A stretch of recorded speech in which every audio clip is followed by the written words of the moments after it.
So hello सम्पूर्णमा नमस्ते। अस्तिको भिडियोमा चाहिँ हामीले सेटको पार्ट 1 मा चाहिँ यसको बेसिक कुराहरू के थियो भनेर बुझेका थियौँ अनि एउटा क्वेसन सल्भ गरेका थियौँ हैन। अनि आजको भिडियोमा चाहिँ हामी सेटको एउटा पर्सेन्टेजसँग रिलेटेड धेरै विद्यार्थीहरू झुकिने क्वेसन त्यो सल्भ गर्न गइरहेका छौँ। सो भिडियोलाई इन्डसम्म हेर्दिनु है त। सो आज हामीले सल्भ हान्ने क्वेसन चाहिँ यहाँ तल दिएको छ। एकपल्ट तपाईहरुले चाहिँ यसलाई भिडियो पज गरेर यो क्वेसन चाहिँ कपीमा सार्नु होला है त। यो क्वेसनमा चाहिँ के भनेको छ पहिला त्यो बुझौँ है त। यसमा भनेको छ कि एउटा ग्रुप अफ पिपलको सर्वे भयो हैन। त्यहाँ चाहिँ कस्तो भन्दा 50%ले रेडियो रुचाउने भयो, रेडियो सुन्न रुचाउने भयो, 60%ले चाहिँ अनि टेलिभिजन हेर्न रुचाउने भयो के।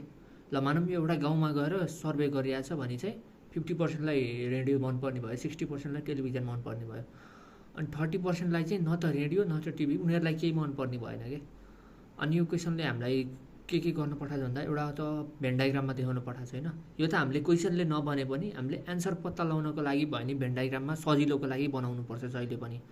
अनि अर्को क्वेसनमा के भनिएको छ भन्दाखेरि find the percentage of people who like to listen radio as and watch TV respectively. दुईटै रुचाउने के। अब 30%ले केही पनि रुचाउन्न भनेपछि हामीले पर्सेन्टेज पत्ता लगाउनु पर्यो कसको भन्दा दुईटै रुचाउनेको। अनि यस्तो क्वेसनहरुमा कहिलेकाहीँ कस्तो आउँछ भन्दाखेरि चाहिँ ल मानौँ 30%ले रुचाउँदैनन् भन्दा नि 30 जनाले रुचाउँदैनन् भनेर आयो हैन। अनि त्यसको पर्सेन्टेज पनि दिया हुन्छ कहिलेकाहीँ। अनि त्यसपछि कस्तो आउँछ भन्दा कति जनाले रुचाउँछन् त, कति जनाले दुईटै रुचाउँछन्, त्यस्तो क्वेसनहरु पनि आउन सक्छ हैन। त्यो क्वेसनहरु पनि यही क्वेसनबाट बनाउन पनि मिल्छ। हामी त्यो क्वेसनहरु सल्भ गर्ने नै छौं। भिडियोको अन्त्यसम्म रहिदिनु है त। फर्स्टमा यसको पज गरेर हेर्नुस्, कपीमा सार्नुस् अनि अब हामी सल्भ गर्नतर्फ लागौं है त।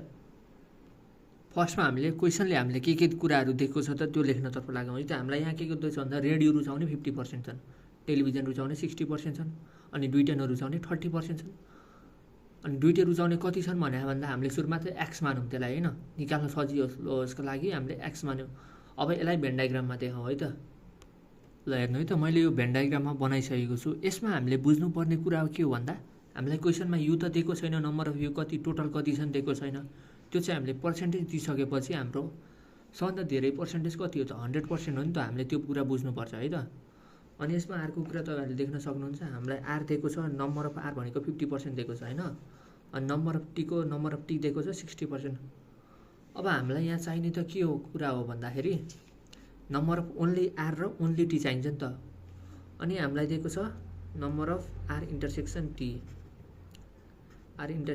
दियो हैन। अनि यो हामीलाई दियो number of r union t को बार दियो हैन। यसमा यो रिप्रेजेन्ट गर्न त तपाईहरुले बुझिसक्नु होला। हेर्नु r को टोटल 50% छ हैन, t को टोटल 60% छ।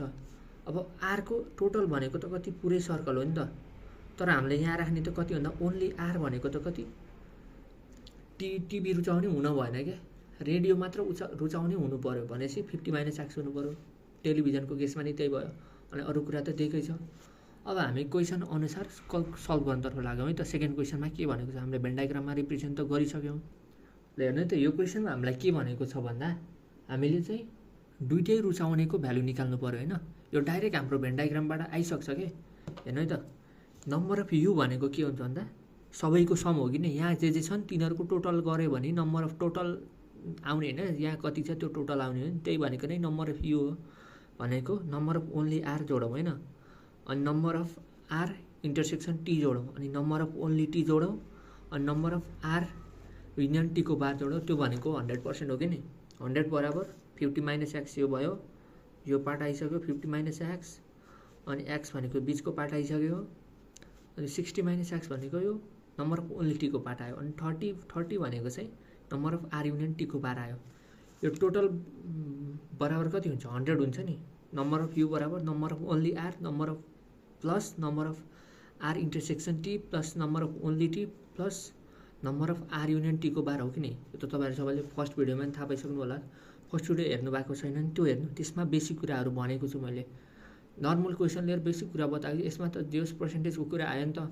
अनि यहाँबाट तपाईले x = 40% निकाल्नु भयो। यो नै भनेको चाहिँ हाम्रो सेकेन्ड क्वेसनको एन्सर हो के। बुझ्नु भयो नि। सो यो चाहिँ बुझ्नु भएन। अब यसकै पर्सेन्टेज वाला नै अलिकति एक्सपर्टाइज वाला क्वेसन गर्नतर्फ लाग्यौं है त अब।